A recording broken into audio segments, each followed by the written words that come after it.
a therapist and was just really interested in what made some people tick. I wanted to know, why did some people go through really tough times and they bounced back, and other people went through tough times and they felt like they got stuck? So I started studying people to figure out what was the difference between people who could go through tough times and persevere and people who felt like they just weren't strong enough to make it. One of the things I learned pretty early on was it wasn't always about what people did. Sometimes it was about what they didn't do. But then my interest in mental strength, it became personal when I went through a series of losses in my own life. My mom passed away when I was 23 and she died of a brain aneurysm. And that was about 1 year into my career as a therapist. So that really fueled my desire to know what causes some people to be able to handle grief in a way that helps them and other people get stuck by grief.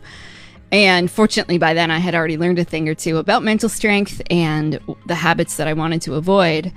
And then on the 3-year anniversary of the day that my mom died, my 26-year-old husband died of a heart attack.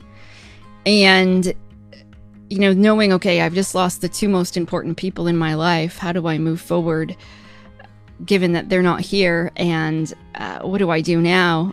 Again, fortunately, I had learned a thing or two about mental strength by then, and I really wanted to invest in growing and building and figuring out how am I going to still create a happy life for myself despite everything that I've gone through. And I was fortunate that I was in a situation where I had real life case studies in my office all day long, from kids to elderly people who could talk about their life experiences, and I could not just teach them about coping strategies and tools for depression, but I was also learning from them what got them through really tough times and how did they go on to reach their greatest potential, even though a lot of them weren't dealt the best hands in life. And so I wanted to be like that. And so as I studied these people, I just really wanted to figure out, then how do I apply it to my own life? And a few years after my husband passed away, I was fortunate enough to find love again. I got remarried. Life was looking pretty good.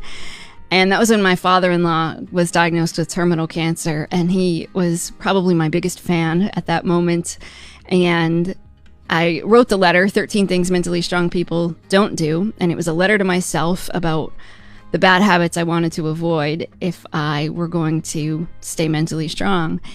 And published that letter to the web. It went viral, and that's why I'm still talking about it all these years later, because so many people seem to also be interested in mental strength. We talk so much about physical strength, but a lot of people don't have the tools. They don't know, how do you build mental muscle? How do you maintain it? What do you do when you wake up in the morning? What kind of strategies do you employ during the day? And so the more I keep talking about it, the more questions I keep getting from people. So as long as people keep asking questions, I'm happy to keep giving them this information.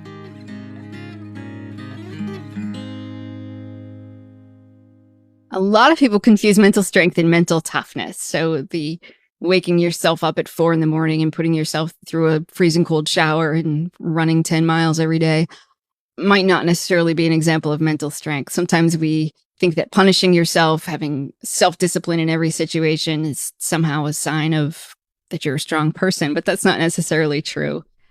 Mental strength is really about the way that you think, feel, and behave. So if we break that down into thoughts, it's about thinking realistically. Sometimes people think that you have to be overly positive, that it's always about looking on the bright side, that it's assuming that nothing is ever going to go wrong. Well, that's not helpful, because sometimes life does go wrong. There are problems in life, and you want to be realistic. But it's also then not about being overly negative. If you expect really bad things to happen all the time, that often becomes a self-fulfilling prophecy. So it's about managing your thoughts and knowing that everything you think isn't true, and you can't always trust your brain. Your brain might underestimate you. It might talk you into quitting long before you need to. And so as you grow mentally stronger, you learn to challenge some of those thoughts. And the second part is about your emotions. And it's not about suppressing your emotions or denying that you feel pain. It's about acknowledging your feelings. And it's not about being happy all the time, forcing yourself to feel that way. Sometimes it's just about embracing sadness, or it's about acknowledging when you feel angry and managing your emotions in a healthy way, so that sometimes you need to reduce the intensity of an emotion like anger. But at other times, it's okay to embrace being angry. Maybe it's helpful. So has a lot to do with emotional intelligence, recognizing your emotions and learning how to use them in a way that's most helpful. And the third part is about your behavior.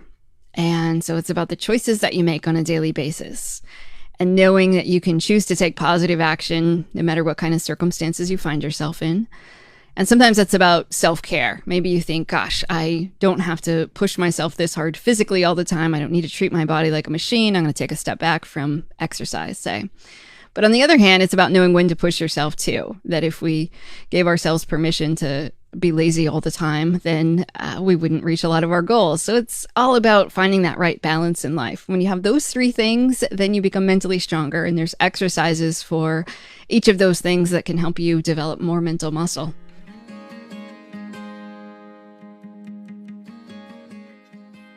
Everybody has the ability to build more mental muscle. It's all about the choices that you make every day. But there's a lot of misconceptions. People will say, I can't be mentally strong because I have depression, or depression is a sign that I'm mentally weak. That's not true at all. Some of the strongest people I ever met were battling mental health issues like depression or anxiety. And same with saying I had a rough childhood. Well, somebody might step out of a rough childhood then thinking, I'm mentally stronger than ever. If I survived that as a kid, I can get through anything as an adult. Whereas somebody else might go through a very similar childhood and think, oh, I'm not good enough. I didn't grow up with enough tools. I don't have what I need. But it's all about the way that you think about the experiences that you had in life. It's not necessarily the things that happen to you that will reduce your mental strength. It's how you react to those. And we all have a choice in how we respond, how we interpret them, and how we move forward in life. The second part is about your emotions, and it's not about suppressing your emotions or denying that you feel pain. It's about acknowledging your feelings. It's not to say some people don't have a genetic advantage. Some people are more predisposed to, say, ADHD. And that can be a complicating factor that makes it a little more difficult to build mental strength. Or somebody else might have a personality that just makes them more attractive to other people, and then it's easier for them to create a support network, whereas somebody else might not have a award-winning personality and they face some other struggles. But certainly we can overcome all those things. Just like we could all choose to lift weights to become physically strong, we can all choose to do mental strength exercises that help us build mental muscle too. So sometimes people get mental health and mental strength confused. They'll say, well, if I'm depressed, I'm not mentally strong, or if I'm anxious, I'm not mentally strong. But again, you can have a mental illness and still be mentally strong, or you might be mentally healthy when life is going well, and then you encounter a problem, and that's when your true strength becomes apparent, or lack thereof. And so mental strength is about really reaching your greatest potential. You could be a mentally healthy person who lives a pretty somewhat mediocre, happy life, and as long as things are going well, you might feel pretty good. But then when you encounter a tragedy, or when you decide you really want to take your life to the next level, that's when true mental strength becomes apparent. So whether you decide, okay, I'm going to launch my own business, or I'm going to go on this adventure that I've always wanted to do, it might take much more mental strength to do that rather than just say, oh, I'm a mentally healthy person who's going about life feeling okay. So really, mental strength is about reaching our greatest potential, not just skating through life.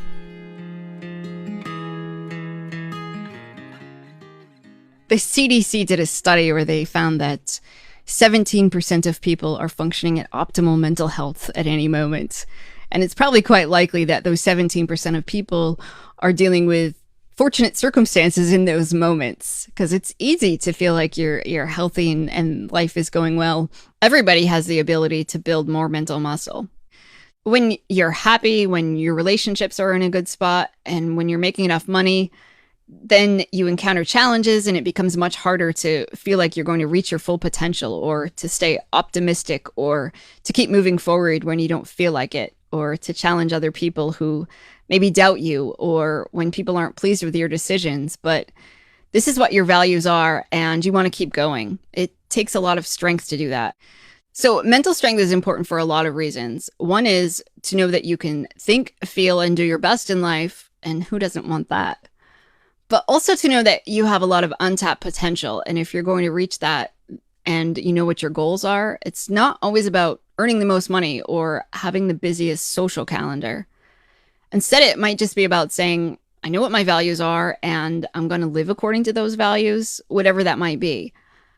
In some cases, it might be working fewer hours, or it might be taking a job with less pay because it's more in line with who you want to be and what you want to do. So mental strength is really about aligning that, who you want to be in life, and actually becoming that person, and knowing what your values are and then living according to those values in life. And I think that's where true joy and happiness comes in. I've worked with a lot of people over the years who've decided to make complete lifestyle changes. Sometimes people will say, I worked in corporate America and that was great for a while, but money isn't as important to me as I thought it was going to be. So they decided to do something a little less traditional, whether they moved into an RV and said, I'm going to travel the world, or they decided to launch a business maybe that other people didn't understand or didn't support, why they didn't want to keep their high-paying job. But I've seen so many people over the years who then just became much more comfortable in their own skin, and they could step away from the things that weren't working for them, even though they were meeting a lot of other people's definitions of success. But then they were able to redefine to themselves what they thought success was really about, and they made those changes in a way that then helped them feel like they were a more authentic person. And for a lot of people, that's hard to do, but I've seen so many people become happier and healthier, and they were just able to feel like they were being true to themselves when they did that. It's about saying, I don't necessarily need the kind of life that looks really good on paper with the home and the high-paying job and the 2.5 kids and the white picket fence. Instead, I'm going to do something different. And whether some parents have said, I'm going to homeschool my kids, and other parents have said, I'm going to send my kids to an alternative program, and people who've gotten rid of really good jobs, prestigious positions, or high-paying jobs to say, that's not really that important to me anymore. I want to spend more time with my family, or I want to open a business that I feel like helps people, or I want to get out there and do something that I love, whether they want to launch a coffee shop because that brings them joy and they feel like they're then making people in the community happy, or it's about saying, I'm going to just work fewer hours, even though I could work tons of hours and make a lot of money. Maybe I don't want to do that. Maybe I want to start a vegetable garden and grow my own food and do other things with my spare time. But when you see people do that, sometimes they look like they physically transformed, like they walk a little straighter, they hold their head higher, they can look people in the eye more, and because they feel so much more comfortable in their own skin. And when they talk to people, it just becomes apparent, or when they introduce themselves, they look a little different as they're talking, because now they just feel so good about who they are because it's finally in line with their values.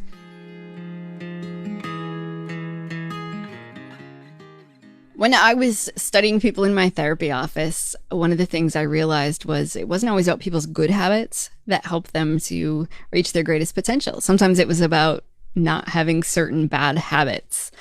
And I realized pretty quickly, people who didn't do certain things often fared better. But as a therapist and a clinical social worker, I was taught to recognize what people were doing well and then build on their strengths.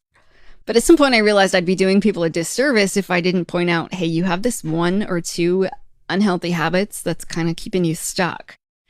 And the way that I framed it to myself in a way that made more sense to me, and then I could start framing it to my clients, was to talk about, well, what if you went to see a physical trainer? You wanted to get in shape, and they told you to work out, lift weights, run on the treadmill, and you kept doing that, but they never mentioned to you that all that junk food that you eat is really undoing a lot of your progress, so that no matter how much you run on the treadmill, if you eat junk food on your drive home, you're just going to not get anywhere.